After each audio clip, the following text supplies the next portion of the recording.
A paz do Senhor, irmãos, em nome de Jesus, mais uma vez, preparando o estudo da escola dominical. Ainda estamos nesse processo em que não nos encontramos nos domingos pela manhã no nosso templo, mas nós não perdemos a nossa oportunidade de estudarmos juntos a palavra de Deus, os salmos, como nós viemos fazendo já esses meses.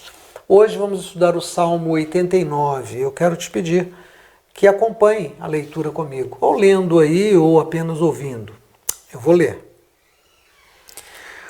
Masquil de Etã, o Ezraíta, traz-se à memória o pacto de Deus com Davi, a fim de que Deus livre o seu povo dos males presentes. Começa assim o verso 1. As benignidades do Senhor cantarei perpetuamente, com a minha boca manifestarei a tua fidelidade de geração em geração. Pois disse eu, a tua benignidade será edificada para sempre. Tu confirmarás a tua fidelidade até nos céus, dizendo, fiz um concerto com o meu escolhido. Jurei ao meu servo Davi, a tua descendência estabelecerei para sempre e edificarei o teu trono de geração em geração. Os céus louvarão as tuas maravilhas, ó Senhor, e a tua fidelidade também na Assembleia dos Santos. Pois quem no céu se pode igualar ao Senhor? Quem é semelhante ao Senhor entre os filhos dos poderosos?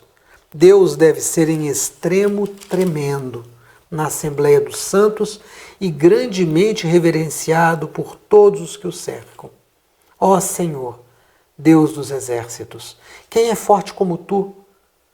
Com a tua fidelidade ao redor de ti, tu dominas o ímpeto do mar. Quando as ondas se levantam, tu as fazes aquietar.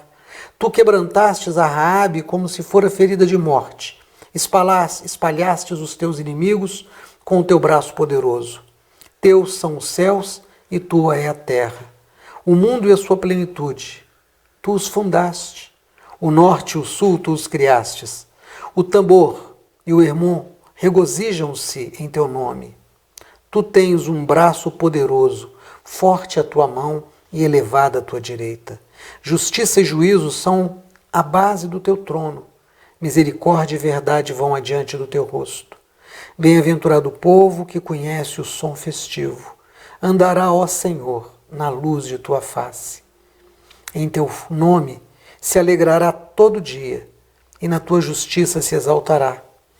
Pois tu és a glória da sua força, e pelo seu favor será exaltado o nosso poder. Porque o Senhor é a nossa defesa, e o Santo de Israel o nosso Rei. Então, em visão falastes ao teu santo e disseste, socorri um que é esforçado, exaltei a um eleito do povo. Achei a Davi, meu servo, com o meu óleo santo ungi. Com ele, a minha mão ficará firme, e o meu braço o fortalecerá.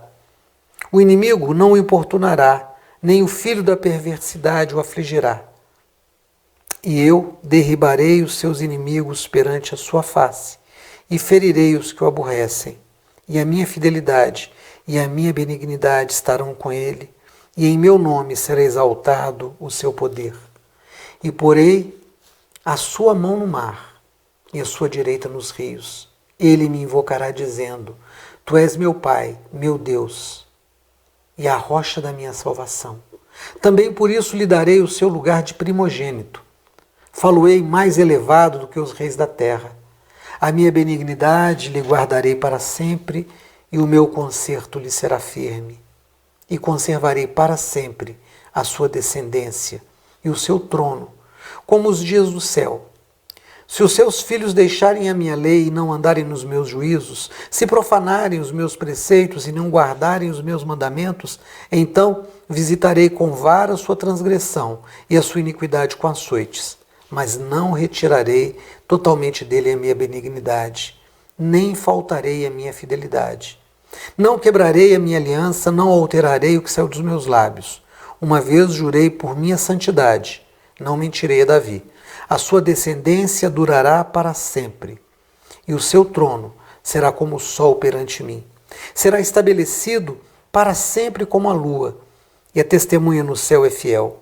Mas tu rejeitastes e aborrecestes, tu te indignastes contra o teu ungido, abominastes o conserto do teu servo, profanastes a sua coroa, lançando-a por terra, derribastes todos os seus muros, arruinastes as suas fortificações, todos os que passam pelo caminho o despojam, tornou-se ele como a vergonha dos seus vizinhos, exaltastes a direita dos seus adversários e fizestes com que todos os seus inimigos se alegrem.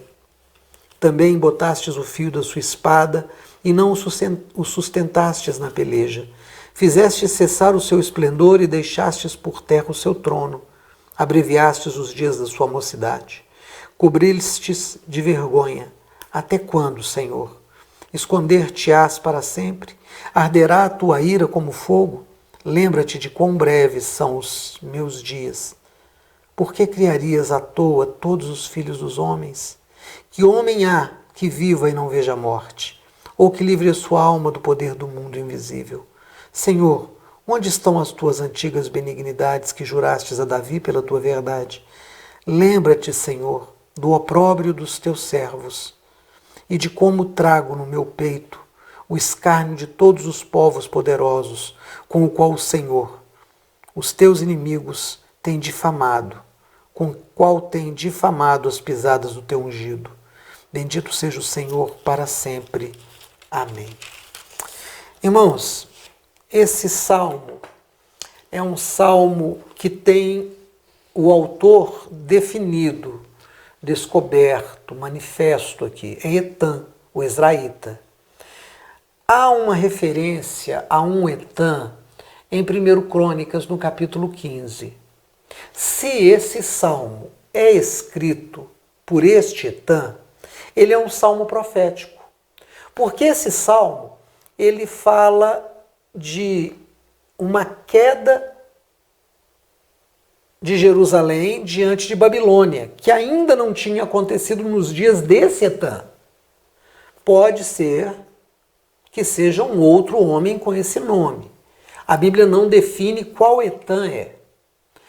Tomando por verdade que seja o Etã de 1 Crônicas 15, então ele profetizou. E ele profetizou o quê? Algumas coisas. Primeiro, esse salmo é um salmo de louvor, não quando tudo dá certo. Você com certeza já falou e com certeza já ouviu muito alguém dizer graças a Deus. Normalmente a expressão graças a Deus, ela acompanha um benefício, uma bênção, uma coisa boa. Algo aconteceu e a pessoa diz graças a Deus. A entonação é de vitória, é de lucro, é de presente. Claro, existem pessoas que dizem graças a Deus, né? Bateu o carro, mas está todo mundo vivo, graças a Deus. A empresa quebrou, mas a gente está aí, graças a Deus. Ele diz graças a Deus, mas a entonação não é de dar graças. É de pelo menos. Perdi aquilo, mas pelo menos tenho isso. Não é esse o caso. Se nós pudéssemos dar um tom ao que está escrito, seria o primeiro exemplo. Graças a Deus. Mas não graças a Deus porque tudo vai bem. Porque o contexto é o contexto de uma queda diante de um inimigo. É um graças a Deus por Deus que é fiel. Porque esse salmo fala da promessa que Deus fez a Davi. Davi é o segundo rei de Israel. É a segunda casa. A primeira casa foi benjamita. A primeira casa foi a casa de Saul. Quando Saul deixa de andar na presença do Senhor, quando Saul permite que o seu coração se aposse das coisas de Deus, Deus rejeita Saul e escolhe Davi. Faz uma aliança com Davi e diz: encontrei em Davi alguém segundo o meu coração. E esse menino, porque Davi ainda é um adolescente, é ungido por Samuel, rei, no lugar de Saul. Então veja, termina uma dinastia e começa uma dinastia nova. Mas essa segunda traz uma promessa.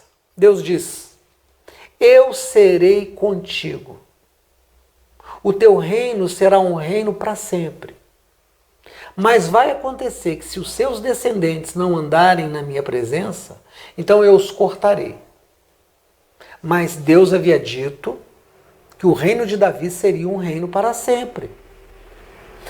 Como é que nós podemos conciliar a promessa de que o reino de Davi seria um reino para sempre, se no mesmo salmo vem uma declaração dizendo: se os teus descendentes não andarem de conformidade com a minha palavra, eu cortarei a tua casa, eu cortarei o nome deles. É simples, irmãos. O primeiro reino, o reino de Saul, a casa de Benjamim, é uma alegoria, é uma representação do mundo terreno, do mundo governado pelos homens, do mundo governado segundo a inteligência humana, segundo a força da arma, segundo a astúcia. É um reino que passa, é o reino que envelhece, é o reino que não se renova, é o reino estabelecido por Deus, mas não acompanhado por Deus. É uma alegoria. Você quer ver outra alegoria na Bíblia? Ora, Agar e Sara. Paulo vai explicar isso para a gente muito claramente. Agar representa a primeira aliança, aquela que não pode permanecer. Mas Sara não. Sara é a aliança eterna. Você quer ver outra alegoria? Os montes de Israel, representando a lei e a graça. Aqui é uma alegoria. Então, o primeiro reino, o reino de Saul, é o reino humano, que é sucedido por um reino eterno. Ageu não fala das duas casas? Quem viu essa casa na sua primeira glória e agora olha para ela e é nada aos seus olhos? O que responde ao Senhor a esses? A glória da segunda casa será maior do que a glória da primeira. É uma alegoria. Então, ainda que, do ponto de vista humano, os descendentes de Davi não consigam ser fiéis a Deus, o descendente de Davi, veja que não é plural, é singular, permanecerá fiel e não permitirá que essa aliança seja quebrada. Quem são os descendentes de Davi? Todos aqueles que vieram depois de Davi que falharam. Deus tinha uma aliança com eles? Tinha. Deus os castigou? Castigou. O que aconteceu quando eles voltaram de Babilônia? Não se levantou mais na terra uma casa real de Davi. Não se levantou, acabou ali.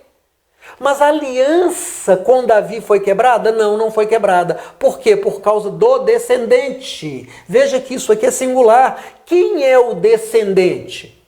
Vocês se lembram dos títulos que eram dirigidos a Jesus quando ele andava pelas páginas do Novo Testamento? Vocês se lembram do que aquele cego assentado à beira do caminho grita quando percebe a multidão passando e sabe que Jesus está à frente? O que ele diz? Jesus, filho de Davi, tem misericórdia de mim. Esse é o descendente singular. Singular porque não é plural, porque é um. E singular porque não tem igual. Por que não tem igual? Porque Hebreus vai nos contar que, embora sendo semelhante a nós em tudo, inclusive em passar por tentações, ele saiu vitorioso. Ele é singular, ele é diferente de todos. Não há outro igual a ele. Jesus é o Senhor, é o campeão. Jesus é aquele que pisou a cabeça da serpente, teve o calcanhar mordido por ela, mas ele continuou com o pé na cabeça dela até esmagar. Quando é que a serpente fere o calcanhar dele? Na cruz do Calvário. Mas ele desce da cruz e termina de esmagar a cabeça dela. Então esse salmo é profético porque conta que Babilônia virá, conta que os descendentes de Davi vão falhar, mas conta que o descendente vai ficar. E quem é que vai elucidar, trazer luz sobre isso para que a gente confirme o que eu estou dizendo? Pedro, no capítulo 2 de Atos, no seu discurso. ele vai falar que Jesus é o descendente. Então veja que este salmo é um salmo cristocêntrico, cristofestivo, Cristo exaltado. Este é um salmo de vitória, mesmo no meio de uma aparente derrota em Babilônia. Por isso ele diz: cantarei as tuas vitórias para sempre, ó Deus.